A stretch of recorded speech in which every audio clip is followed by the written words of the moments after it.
Welcome to Permission to Thrive. I'm your host, Suzi Lula.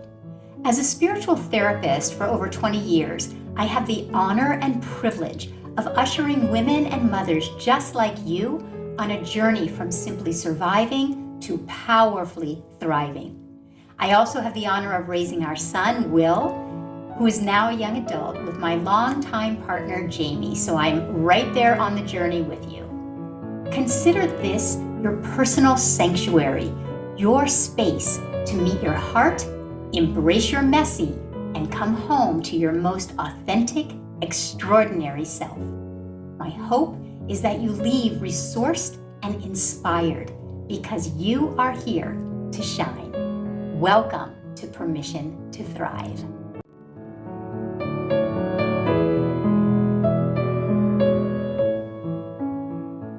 Welcome, everyone, to this week's episode of Permission to Thrive. I have a treat for all of you. I brought my friends back. I brought my coaches back. So today I have again with me Maureen Spielman, Devin Evans, and Joseph Argazzi, my dear friends, some of my soul care coaches in spiritual psychology. We had such an amazing conversation last time about love, self-love, and we thought we would come back and do a 3-part series on what I call the spiral of transformation. Over the thousands of clients and students I've worked with over the years, I've recognized that healing happens in 3 parts. Transformation can happen in 3 parts. And so we're going to take you through in a series of 3 episodes, the healing journey. So welcome, Maureen, Devin, Joe, back. So happy to have you guys. Wonderful. Great to be here, Suzi. Thank you. Yes, and Devin and Maureen. hello. What a treat. So welcome. So as I was saying, I've created this process. I call it the spiral of transformation. We're going to break it down into 3 pieces. The first piece is about setting intentions, getting centered, and really deeply listening to ourselves and others. The second part that we'll jump into next week, I call it the emotional messenger system. It's all about learning to sit with and embrace, listen for the messages from the messy, intense, emotional parts of ourselves. And then the third part is how to integrate that and put it all together and repair any wounding, any traumas, reparent, embody, align with the energy of the soul. What is this here to teach me? What am I learning through this experience? So sit back, relax, enjoy, receive. We're going to take you through our version of healing and transforming ourselves and those that we work with. So I thought I would just go around, ask each one of you a question. Let's start today with sacred listening, centering ourselves, intention setting, how we each use these practices and processes in our own life, and then how we see that when we practice them with ourselves, how they influence and affect positively our relationships with others in our lives. So I thought I would just go to you, maybe Joe first, and ask you, would you be willing to give us an example, a peek into your practice with either intention setting or listening deeply to yourself, sacredly listening to yourself, what that looks like in an example in your world, and then how it might affect your relationship with someone in the outer world? Thanks for asking, Suzi. So the 3 things we're starting with, intention setting, centering, and sacred listening, are interchangeable simultaneously. Really, really important. The centering means I'm checking in with myself, being grounded in the present moment, not off in the future or in the past, but right in this present moment. And centering helps me to consciously center, means I'm bringing myself to the present moment. And then the intention is to stay centered and to listen wholly. Not just with the words within myself or maybe another person, but to listen fully in that present moment without having a preconceived idea of where anything's going to go or what anything is supposed to be. And so if I find myself wandering off, I'll come back and center inside. If I find myself wandering in another direction, it's like, what is my intention here? So this is really about intentional living, meaning not just being at the whim of life and going on that journey, but to be conscious of the choices I make and the decisions I make and the interactions that I'm having. It's a very different way of living. And I'll tell you, I didn't come out of the womb that way. It was all survival self for a very long time. As I began to do this work, and specifically with the spiral of transformation, the fact that we start off centering first, and then what's my intention for this day? It's like, what's my intention for this podcast? It's Mm. like to be of service to you, to Devin, to Maureen, and those that are listening, and to be honest, open, and available for what's seeking to emerge through me in this conversation. That's Mhm. my intention. So in sacred listening, I'm tuned in right now. I'm a little nervous. It's okay. I want this to go really well. That's sweet. Those were all good things. So I can acknowledge that and allow myself to be present with that. And I feel my nervous system calm down and Mm. become present. So something happened for me this last week in terms of sacred listening to myself. And that is probably the most valuable tool. Before I give the example, it's like, what's going on within me? Is Mm. it historically based? Is it presently based? Is it some combination of both? And oftentimes, more than not, it's a combination. So my partner and I, we have an open relationship. And so what's sacred to me, and this is talk about listening to the internal self. What's sacred to me is not monogamy or non-monogamy. What's sacred to me is the agreement between the two individuals. Mm. That's what's sacred. Everything else is made up. Mm. Society and culture, and they've made up all these ideas of what a relationship should be or what it should look like, and it's different for a lot of different cultures. And as a gay man, even in the subculture, it has some very different meanings. So for me, the sacred listening means, what is my truth Mm. above everything else? When I lay my head down on the pillow at night, even if there's someone next to me, am I at peace? Am I in integrity with what's true in my heart? And that's a big intention for me to live from that place on a day by day, moment by moment basis. Not that I always do it, but when I'm out of alignment, I can feel that. And I come back to center. What's my intention? And then listen to what my heart is telling me, where it's guiding me, the intelligence within, the wisdom within. So my partner and I, we've agreed to have an open relationship. I've chosen not to act on that. It's just not within me. I was gone working for a month.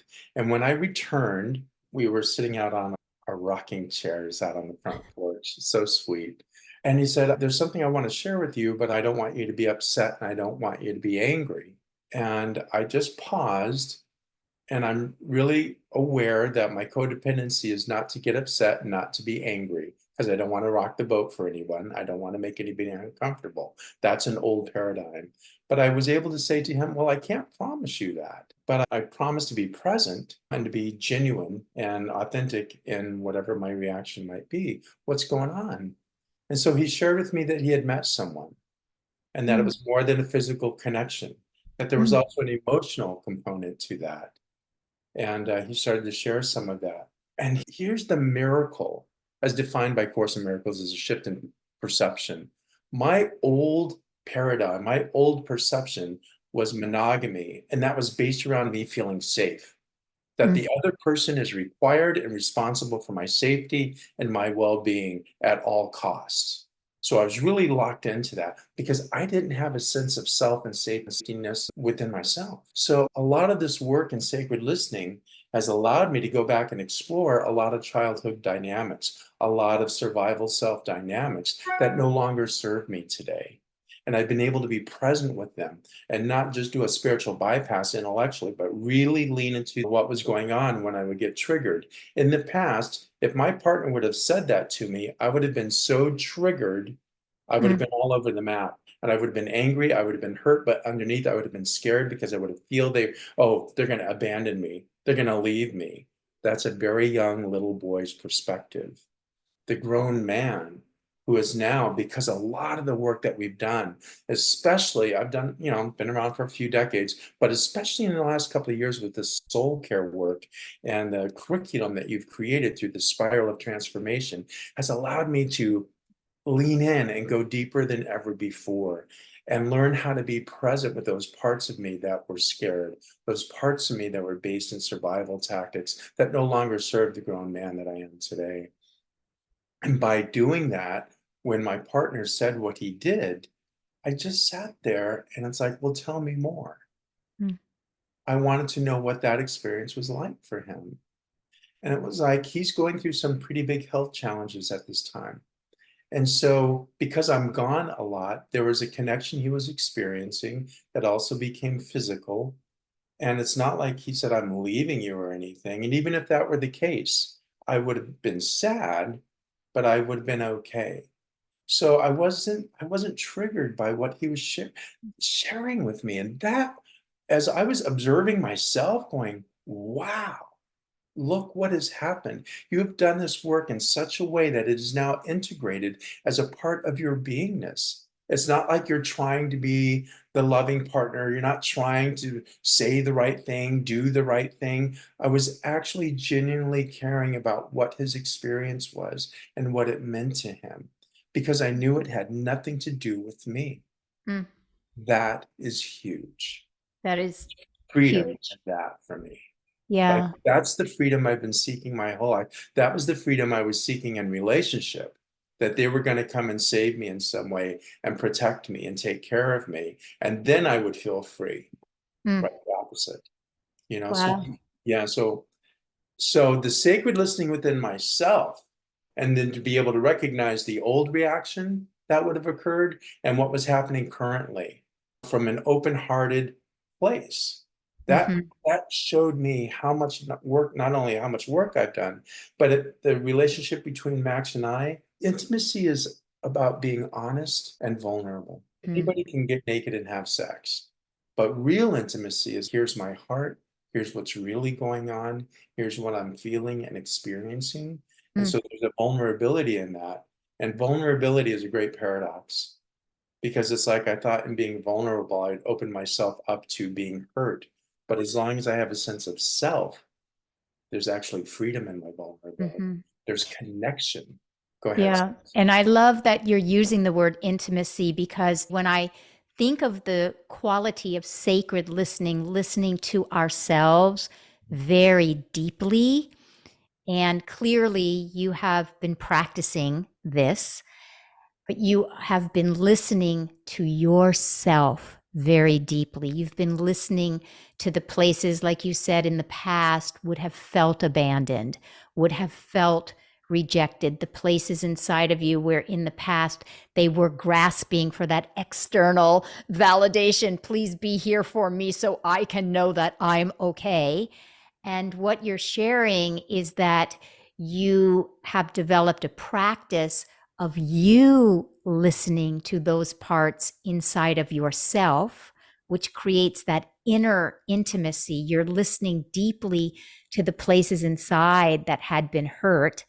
And because you've listened to yourself over time and practice, now when someone says something to you that in the past would have been a massive, probably trigger and elicited such reactivity, please don't do that because then you're going to leave me and then I'm going to feel abandoned but I'm depending on you to feel good about me, because those places inside of yourself have felt heard, have felt safety, have felt that inner connection, they're soothed.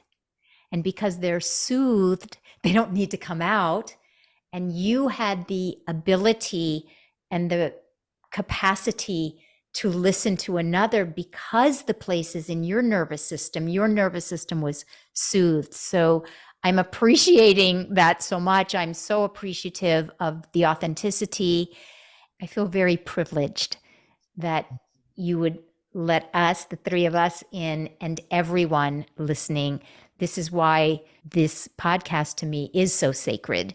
And our conversations, whether we were recording this for everyone or just our conversations, this idea of listening to each other and listening to ourselves. That's why I particularly don't just call it listening or deep listening.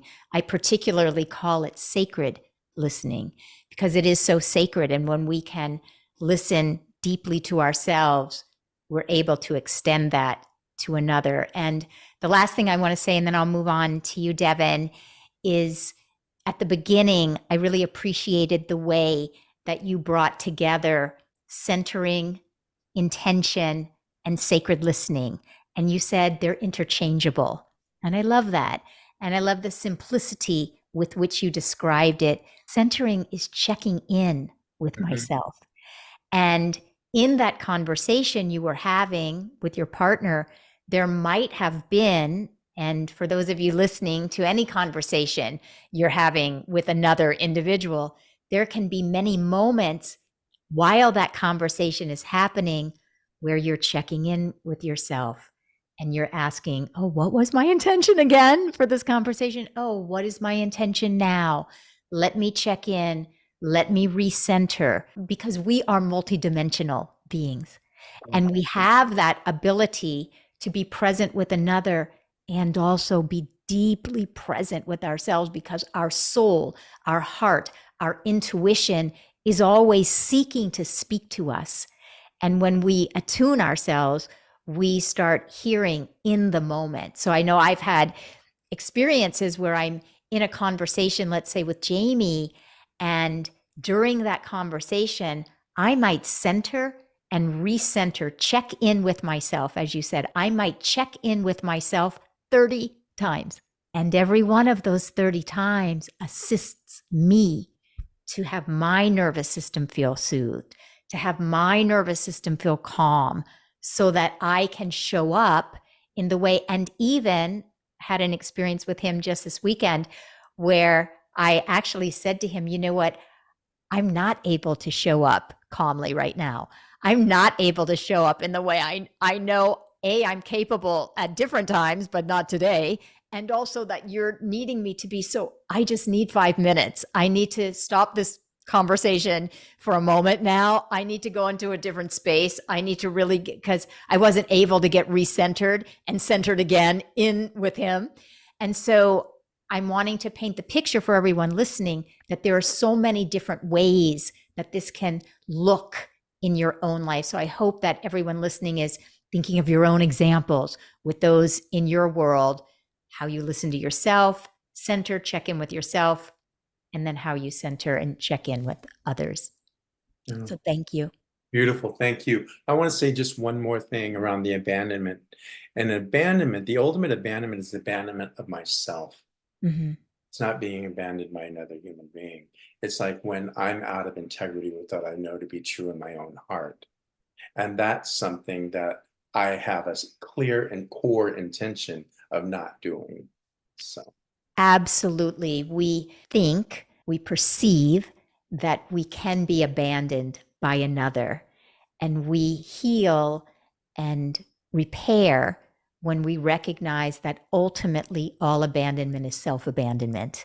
And this is why sacred listening is at the heart and one of the first parts of our practice in soul care, because the listening to ourselves sends the core self the message, you are worthy of being heard.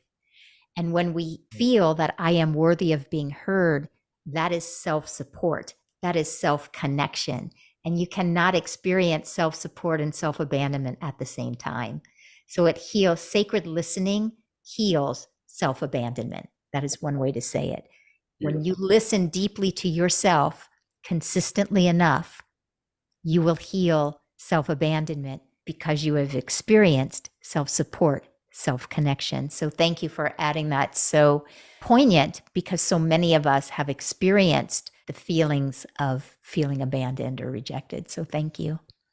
Devin, how about you? Any experiences or examples that you'd like to share, your before, your current self, anything around your journey with sacred listening, how it affects your relationship with others? Yeah. I just want to say, Joe, I so appreciate you have so much wisdom, and yet you share it with such humility and such heart. And I just want to say thank you for being you. I really received a lot from your sharing. Thank you. Yeah. So the centering and intention setting and sacred listening, just those 3 steps alone have made profound shifts in my life. I thought I was a good listener, but once we began to, and I appreciate this about your course so much, is it's not just about the intellectual concepts, it's about the experience and experiencing it in your everyday life and living it. And so once I began to understand how listening to myself internally, to the feedback of my system, and my capacity to be present with all of myself, all parts of myself, the messy, the uncomfortable, the parts of myself that I resisted or even wanted to hide or suppress. As I grew that capacity to deeply listen internally and feel that discomfort and be there and not abandon myself, then as that capacity began to grow, I was able to hold that presence for another with their uncomfortable, messy, triggered parts of themselves. And so I really experienced this reflection, the inner and the outer. It's just been very satisfying, because doing the inner work, then when I have conversations with my daughters or my husband or my coworkers, or I care for the elderly and listening to them, I can recognize when I am fully centered and in the present moment and listening. And then I can also internally feel simultaneously when something gets activated inside of me. It could be an unhealed part of myself. It could be a belief or an opinion that I have. It can be an array of different reactions. But I'm getting to the place, like Joe and you said, where I can be in the present moment and note that to myself and say, oh, I'm feeling that, come back and center in the present moment again. And as I offer that for the other person, our conversation previously went about self-love, we talked about the pause. And one of the gifts of this course and the spiral of transformation has been being comfortable with silence, whether it's sitting silently with myself and being present with the emotions, the thoughts, and all that's within me, or being present when I'm listening to another, and then there's a pause and a beat of silence. And oftentimes in the past, I would jump right in with wanting to fix or solve their problem or whatever they're going through. Now, also related to our past conversation that we had about self-love was we briefly talked about how basically we're all doing what we're doing because we're trying to get a need met, and we're projecting those needs onto others. And so I always thought I was just trying to be helpful and supportive and offer them advice or solutions or fix it for them. But as I began to sit with the depth within me, I recognized that, oh, I am actually trying to soothe myself and make myself feel better because I'm uncomfortable with their situation and I want to solve it so that I can have peace of mind, so that I can feel worthy, so that I can feel good about myself, so that I can feel like I brought something to the interaction. And so that whole dynamic, my intention was connection, but actually what I did was I made them feel unheard and I interjected my stuff on top of their stuff. And it gets all entangled. And so as I was able to recognize and expand my perspective and my view of, oh, and that witnessing and that mountaintop perspective of how I was trying to meet my own need oftentimes, and that I could just sit back and be present, create that safe space, and show them compassion with one of your lovely phrases that I use all the time of, that's so understandable that you would be feeling that way. And then just continuing to listen. And like Joe shared, tell me more about that. And listening, and especially how you have encouraged us after the pause, if you can just allow them the gift of that silence so that they can hear what they've said, then they oftentimes go deeper and share something even more profound Yeah. that may not only be profound to you, but also to them. Exactly. Yeah. And so just an example would be with my husband. He would share frustration about his work. I would listen for a bit, but then I'd say, well, what about this? And did you try this? And I would offer unsolicited advice and try to fix it. And so slowly over time, what happened is it was unsatisfying for him. And so he would share less. He would withdraw or keep it to himself. And I recognized that. And so by over time, just listening, and sometimes I would feel uncomfortable because I would feel compassion for him, but also uncomfortable because it could affect me and my well-being and our finances. And it's just the kids and everything. But I would say, thank you for sharing. I really appreciate that. That's so understandable. And maybe at a later time, we might talk about some solutions, but right now I would not bring it up in that moment. And it didn't happen overnight, but slowly over time, he got the message that he would be able to share and just have a space of someone who had an open heart, created some safety and some sacred listening. And then he would share more and more and more, and we would have a deeper connection. So it has definitely transformed my marriage and my parenting. I'm so appreciative of what you're saying. And it is why I have sacred listening to self as one of our first practices, because we're all so inundated and indoctrinated in our fast-paced doing culture that we haven't really cultivated the spaciousness of listening, the way that the soul isn't even in linear time. The soul is timeless. So the soul is comfortable and patient in its listening. And we've been so indoctrinated into busyness and doing that we've lost the cultivation of that timeless feeling of listening with presence. And so what you're describing is most of us are very well intentioned. Anyone who's listening to this podcast is well intentioned. You're interested in thriving in your life. You're interested in transforming and blossoming, and you have very good intentions. And so what you're describing is that in the past, even though it looks like you're listening or it looks like I'm listening, really internally you had your own discomfort coming up and you were filling your internal space with, what am I going to say? How can I fix this? It appears that we're often listening. And so when we create a practice of sacredly listening to ourselves, all of that internal energy becomes so apparent to us. It's like slow motion. Oh my gosh, how could all of that be going on inside of me when I'm just smiling and trying to listen to someone else?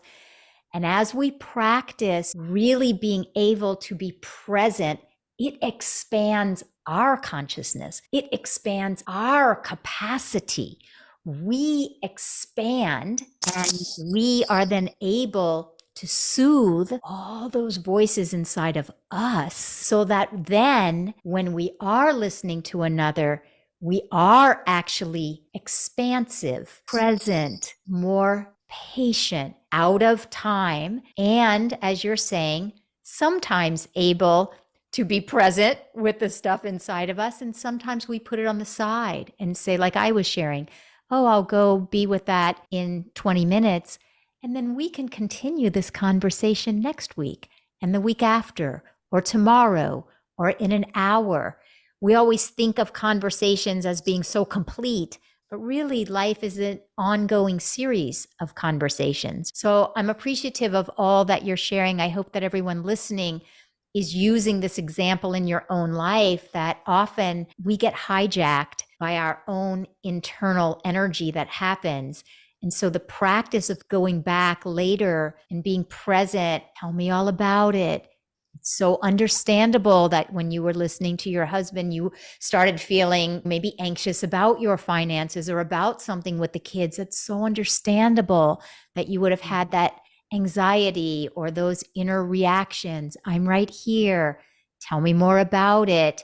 And you're saying, tell me more about it to yourself, and thereby soothing your own nervous system, soothing your own inner turmoil and anxiety, thereby going back into relationship with someone else, able to maintain that calm. And I also love what you said. It doesn't always happen. It is a process, which is why we wanted to continue this conversation. It is a process, and we honor that process. So thank you. I think many partners maybe are thanking us. I know my partner, I know Jamie thanks me often, because the more able I am to listen to myself, the more he ultimately feels heard and seen. And that's what you were saying about your husband, is that he wasn't really experiencing feeling heard and seen.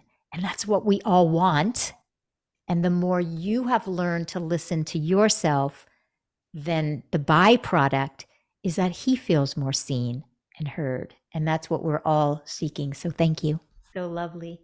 Maureen, you still with us? You are the most patient of us, because you haven't gotten to say a word yet. But Well, it's beautiful. I am having revelation after revelation of my own listening to the conversation. And with that, I would just point out that that's the beautiful part of this all, is that even within the course of a day, we can transform wildly. So being part of this conversation is assisting my own transformation, which I love.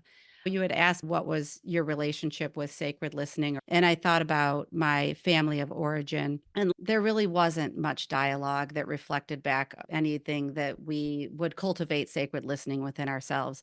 And I think that I never really did cultivate an inner dialogue. I always think of it as that inner dialogue that can be so valuable. And I look at myself, I see the iterations of myself through my teens, through my 20s, my 30s, my 40s, and how, if I think of it from that lens of inner dialogue, my soul, my spirit was talking to me, but I didn't know how to listen. And that's a revelation that I just had. It was constantly talking to me. It was constantly attempting to get my attention for the purposes of healing, yet I didn't know how to listen.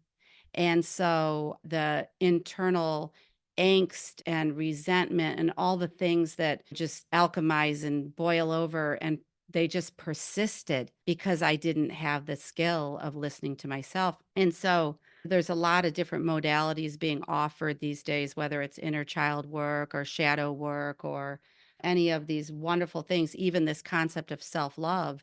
But if we don't back up to the beginning, like we're doing today, to lay down the foundation of listening to ourselves, then we're missing a key component to any of these processes, which are so beautiful. When you first started talking about intention, I remembered back even in the beginning of soul care 3 years ago, I did have an intention of having an inner consciousness free of judgment, free of criticism, and filled with compassion. But just listening today, I think I would change that. And I think my intention would now become to let go of any inner needing to fix myself.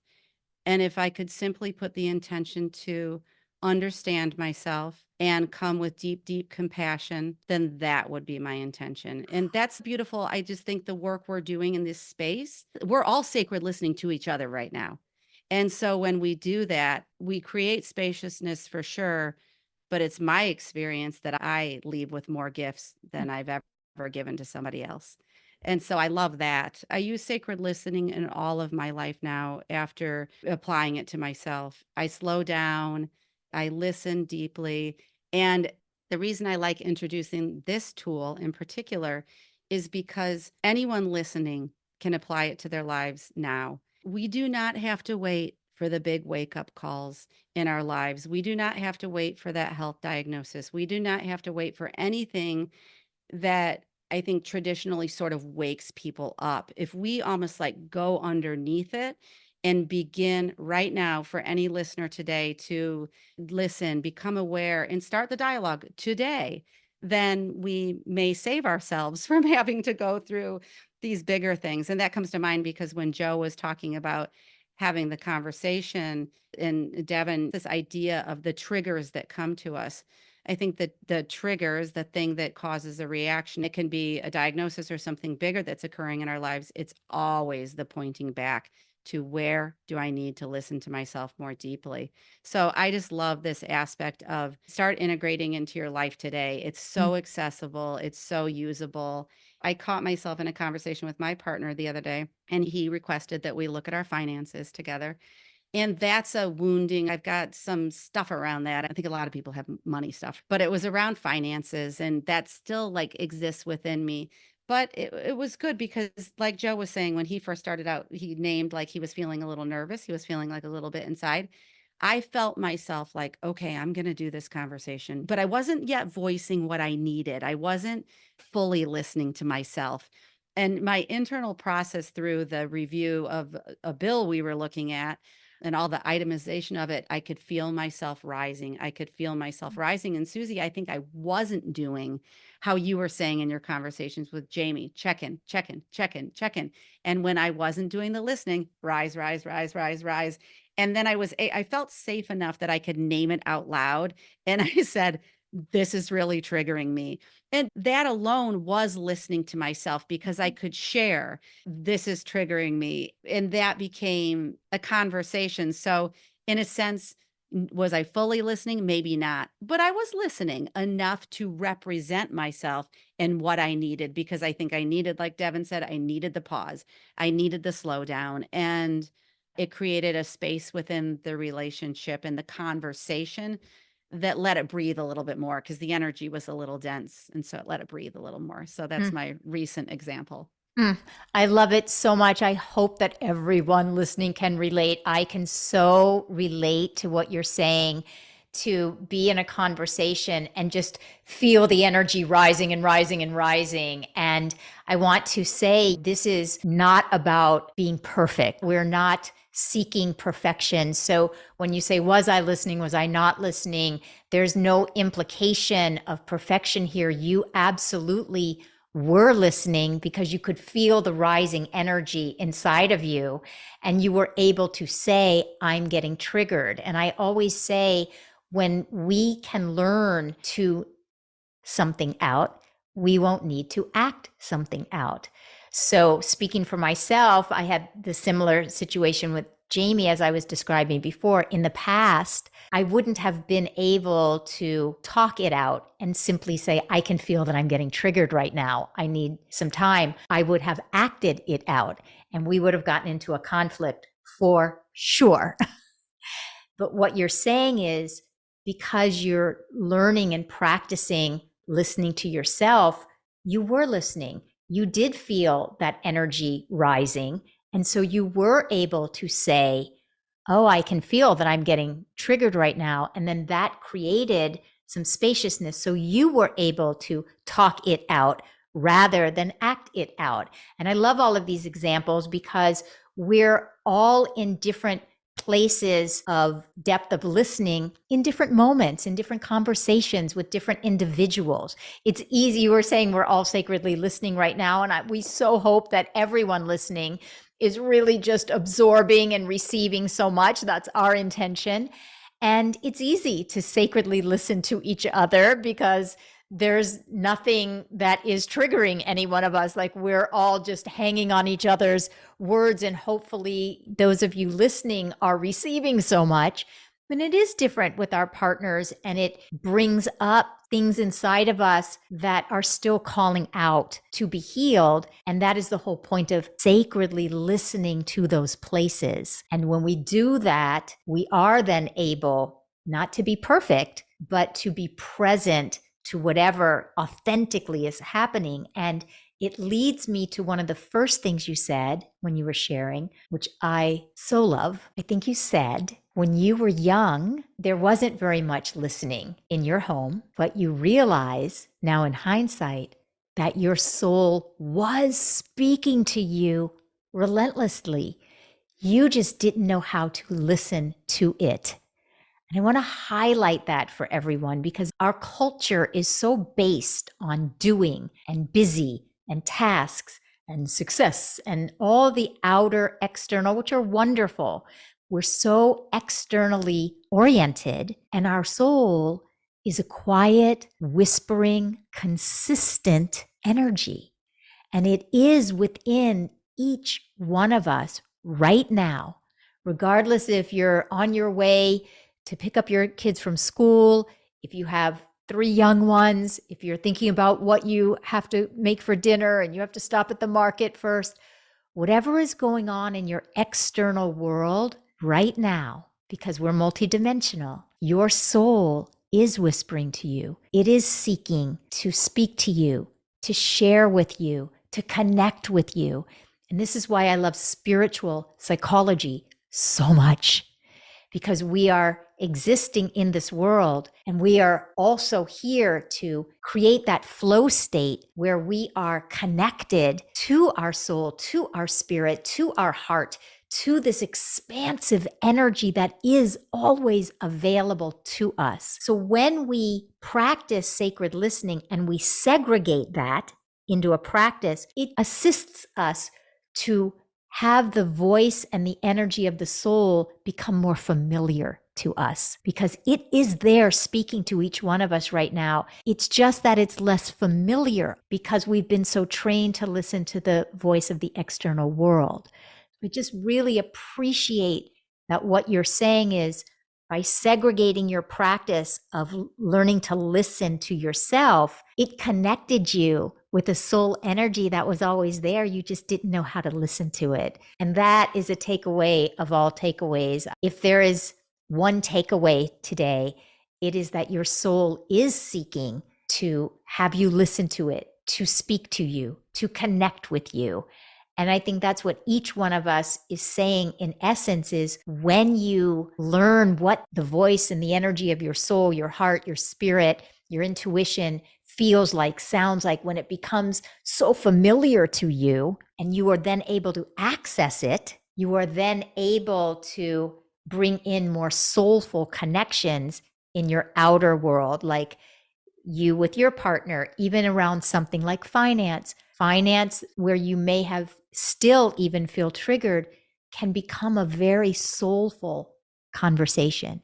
Same with Devin, you're saying your relationship with your partner, we're seeking those soulful connections. Joe, you were describing how you were able to do that in that particular minute with your partner. So this is all leading to the possibility of creating inner intimacy that can assist us to create outer connections. So thank you all for your sharing, for your willingness to share your authentic examples in your life.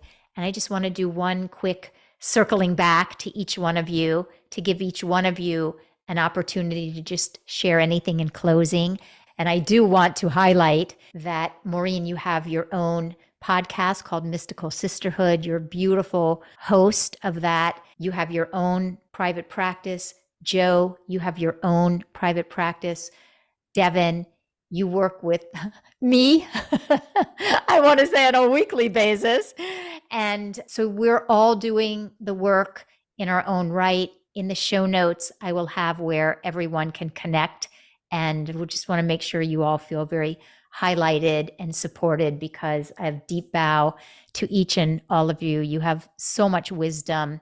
I think, Devin, you were sharing about Joe, how wise he is, and to hear the wisdom of all of you said in such a clear way. I feel like I got the greatest gift today. But let's go back around. Joe, is there anything in closing you want to share?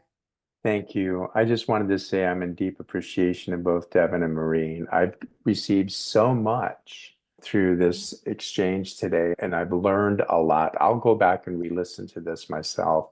So thank you very much for holding that space for me and for one another and this time together. Very grateful, Suzi. Thank you for doing this. And I ditto you. I will go back and listen. And I really hope that everyone listening is walking away with a heart full of new practices and takeaways. Devin? Yeah, so much gratitude. And I would just say that all of this might seem like a lot, but when you talk about simplifying, if you can just take a little bit of time each day to find a quiet moment to close your eyes and place your hand on your heart and just listen internally. And if you are triggered or feeling something that's uncomfortable, just deeply listening and then giving yourself some compassion with that phrase. It's so understandable that you would be feeling that way. Tell me more. Yeah. And just listen, and then offering that to another, just listening, letting them empty what's in their heart, and then sharing the phrase with them that's so understandable. Is there any more about that? And just that simple process alone is transforming. Yeah. Thank you. Beautiful. Maureen? Well, I echo everyone's sentiments, and I'm such gratitude right now. I think the process, and it makes me feel emotional, but what's coming to mind is taking a look at yourself in a mirror and creating some space around that and asking yourself the question, or just the saying to yourself, I'm so curious. I think we talk about that in soul care, like when you're so deeply curious and invested in your own experience. But just the beauty of holding yourself, looking in a mirror is coming to mind, and saying, I'm so curious what you're feeling right now. I'm so curious what you want to share with me. And you often say the answer might not come in the moment. It might come later in the day, later in the week. Don't worry about that. But just begin to hold yourself in the ways we're sharing today. And that we used that word tender last week, and this tender, compassionate, beautiful, you are beautiful, start to just feel those riches inside. And like we're saying, that your soul is wanting to share. So that's it for me. I love that so much. And I love that it is touching you and is making you feel emotional. And I love that so much. And I love that you shared that so much, because we hold so much in our nervous system. We're holding and holding. And what a beautiful way of releasing to connect more deeply with ourselves. So it's really so beautiful. And it goes hand in hand with what Devin was sharing about. It's so understandable.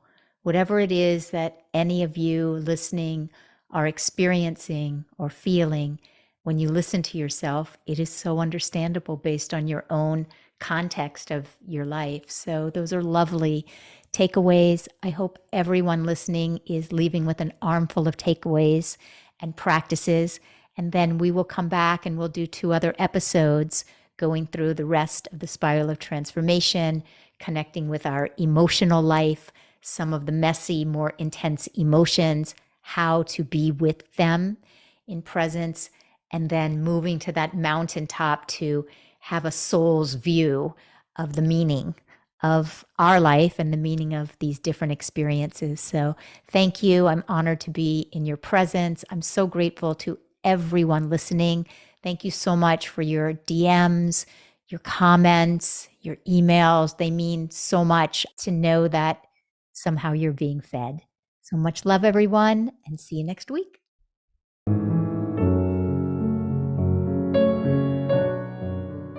Thank you so much for listening. If there was something in this conversation that spoke to you, we'd so appreciate it if you would take the time to subscribe, leave a 5-star review, and share this episode with women and mothers you know, because you are here to thrive. See you next time.